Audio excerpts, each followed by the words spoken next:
আসসালামু আলাইকুম সুপ্রিয় দর্শক, চলে আসলাম এই মুহূর্তে পাওয়া নিম্নচাপ কালবৈশাখী ঝড়, হঠাৎ বজ্রবৃষ্টি, তাপপ্রবাহ ও ঘূর্ণিঝড়ের আবহাওয়ার নতুন আপডেট নিয়ে। এবার ধেয়ে আসছে তীব্র ঝড় বৃষ্টি, রাতের মধ্যে আঘাত হানতে পারে বিভিন্ন এলাকায়। এছাড়া আগামী সপ্তাহে আগমন ঘটতে পারে বর্ষাকালের, দূর হতে পারে তাপপ্রবাহর, কমে আসতে পারে ভ্যাপসা গরমের। জেলায় জেলায় দেখা মিলবে বর্ষার রিমঝিম বৃষ্টি। এখানেই শেষ নয়, বঙ্গোপসাগরে তৈরি হচ্ছে নতুন নিম্নচাপ, আঘাত হানতে পারে উপকূলীয় অঞ্চলে। ভারী বৃষ্টিতে উত্তরে হতে পারে আকস্মিক বন্যা। ইতিমধ্যে আবহাওয়া দপ্তর থেকে জারি করা হয়েছে বিশেষ সতর্কবার্তা। এছাড়া আজ রাতের মধ্যে ঢাকা, রাজশাহী, খুলনা, বরিশাল, চট্টগ্রাম, ময়মনসিংহ, সিলেট ও ভারতের পশ্চিমবঙ্গের বিভিন্ন জেলাতে ধেয়ে আসছে শক্তিশালী কালবৈশাখী ঝড়। সেই সাথে কয়েকটি জেলাতে ভারী থেকে অতি ভারী বৃষ্টিপাত এবং ভয়ঙ্কর বজ্রপাত ও শিলাবৃষ্টিপাতের সতর্কতা রয়েছে। তো আজ এবং আগামীকাল কেমন থাকতে চলেছে আগামী 24 ঘন্টা থেকে 48 ঘন্টার আবহাওয়া? বাংলাদেশ থেকে শুরু করে ভারতের পশ্চিমবঙ্গ, আসাম, মেঘালয়, ত্রিপুরা রাজ্যে আগামী 24 ঘন্টা থেকে 48 ঘন্টার মধ্যে কোন কোন জেলাগুলোতে মেঘ বৃষ্টিপাতের সম্ভাবনা রয়েছে, কোন কোন জেলাগুলোতে কালবৈশাখী ঝড় আঘাত হানতে পারে। তো এ বিষয়ে আরও বিস্তারিত জানতে ভিডিওটি সম্পূর্ণ দেখতে থাকুন। আর আপনি কোন জেলা থেকে এই খবরটি দেখছেন, অবশ্যই আপনার জেলার নামটি আমাদের কমেন্ট বক্সে জানিয়ে দিবেন। আর সবার আগে আবহাওয়ার খবর জানতে আমাদের চ্যানেলটি সাবস্ক্রাইব করে রাখুন। পাচ্ছি যে আজ 3টা থেকে সন্ধ্যা 6টার ভিতর চুয়াডাঙ্গা, ঝিনাইদহ, যশোর, নড়াইল এবং খুলনা, চিতলমারী, সাতক্ষীরা এবং কালীগঞ্জ, মোগলা, জিয়ানগর এবং বরগুনা, তারপরে বরিশাল, ভোলা এই অঞ্চলগুলোতে হালকা থেকে মাঝারি বৃষ্টিপাতের সম্ভাবনা রয়েছে। এছাড়া চাঁদপুর, নোয়াখালী এবং ফেনী, কুমিল্লা, হোমনা এবং নরসিংদী, গাজীপুর, টাঙ্গাইল এই অঞ্চলগুলোতে হালকা বৃষ্টিপাতের সম্ভাবনা রয়েছে। রায়গঞ্জ, বগুড়া, নওগাঁ, নাটোর, রাজশাহী, চাঁপাইনবাবগঞ্জ, মালদা এবং বালুরহাট এই অঞ্চলগুলোতে হালকা বৃষ্টির সম্ভাবনা রয়েছে। এছাড়া গাইবান্ধা, জামালপুর এবং রংপুর, কুড়িগ্রাম আকাশ হালকা মেঘাচ্ছন্ন থাকবে।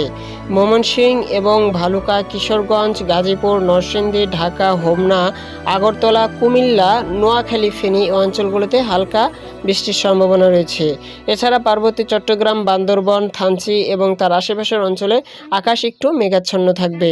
আমরা যদি কলকাতা দেখি, কলকাতা এবং তার আশেপাশের অঞ্চল, কেলিং এবং হালদিয়া, তারপরে তামলুক এবং ভাটাপাড়া এবং হাবড়া এই অঞ্চলগুলোতে হালকা থেকে মাঝারি বর্ষণের সম্ভাবনা রয়েছে। আমরা যদি রাত 9টার দিকে খেয়াল করি, তখন দেখেন বাগমারা, নেত্রকোনা এই অঞ্চলগুলোতে হালকা মেঘ বৃষ্টির সম্ভাবনা রয়েছে। এছাড়া সুনামগঞ্জ, সিলেট, জোস্তপুর এবং বড়লেখা, মৌলভীবাজার হালকা থেকে মাঝারি বর্ষণের সম্ভাবনা রয়েছে।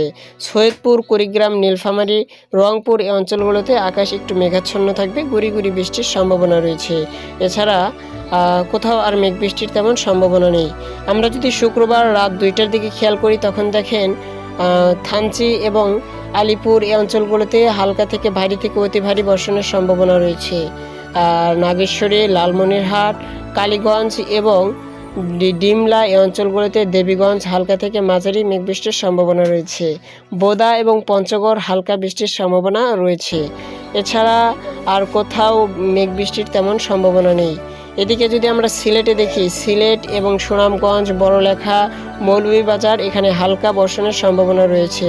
কুমারপুর, মানুই এবং আমবাসা এই অঞ্চলের আকাশ একটু মেঘাচ্ছন্ন থাকবে।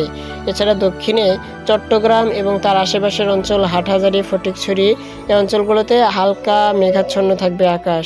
আমরা যদি শুক্রবার ভোর 5টায় খেয়াল করি, তখন ঢাকা, ময়মনসিংহ এবং ঢাকার আশেপাশের অঞ্চল, গাজীপুর, নরসিংদী, হোমনা, চাঁদপুর, মাদারীপুর এই অঞ্চলগুলোতে হালকা বৃষ্টির সম্ভাবনা রয়েছে। বরিশাল, ভোলা এবং দশমিকা এবং তারপরে বরগুনা এই অঞ্চলগুলোতে হালকা বর্ষণের সম্ভাবনা রয়েছে। এছাড়া কিশোরগঞ্জ, ভালুকা এবং ময়মনসিংহ হালকা থেকে ভারী বর্ষণের সম্ভাবনা রয়েছে।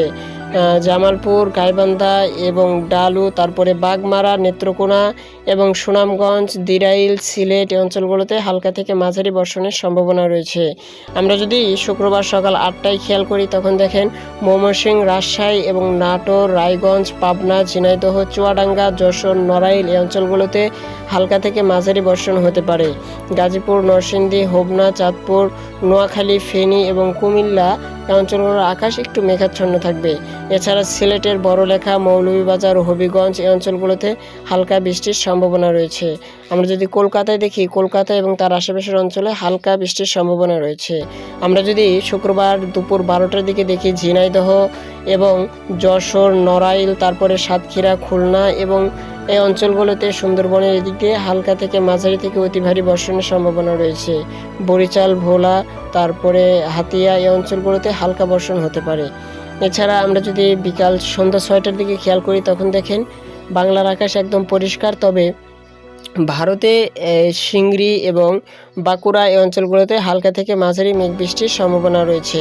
আমরা যদি শুক্রবার রাত 10টায় খেয়াল করি, তখন দেখেন রাজশাহী এবং কলকাতা হালকা বর্ষণের সম্ভাবনা রয়েছে। আমরা যদি শনিবার রাত 3টার দিকে খেয়াল করি, তখন সৈয়দপুর, নীলফামারী, ঠাকুরগাঁও, রংপুর, দিনাজপুর এই অঞ্চলগুলোতে হালকা থেকে মাঝারি মেঘ বর্ষণের সম্ভাবনা রয়েছে। গাইবান্ধা, বগুড়া, জামালপুর, নারায়ণগঞ্জ, নাটোর, নওগাঁ, রাজশাহী অঞ্চলগুলো হালকা থেকে মাঝারি বর্ষণ হতে পারে। শনিবার রাত 3টার দিকে ময়মনসিংহ, নেত্রকোনা, কিশোরগঞ্জ এবং সুনামগঞ্জ, সিলেট এই অঞ্চলগুলো, মৌলভীবাজার রাত 3টার দিকে হালকা থেকে মাঝারি বর্ষণ হতে পারে। আমরা যদি সকাল 6টায় দেখি, তখন দেখেন ঢাকা, টাঙ্গাইল এবং তার আশেপাশের অঞ্চল, রাজশাহী, বগুড়া, ময়মনসিংহ এই অঞ্চলগুলোতে হালকা থেকে মাঝারি বর্ষণ হতে পারে। সিলেটে হালকা থেকে মাঝারি বর্ষণ হওয়ার সম্ভাবনা রয়েছে। আমরা যদি শনিবার 1টার দিকে খেয়াল করি, তখন মেঘ বৃষ্টি কমে গিয়েছে।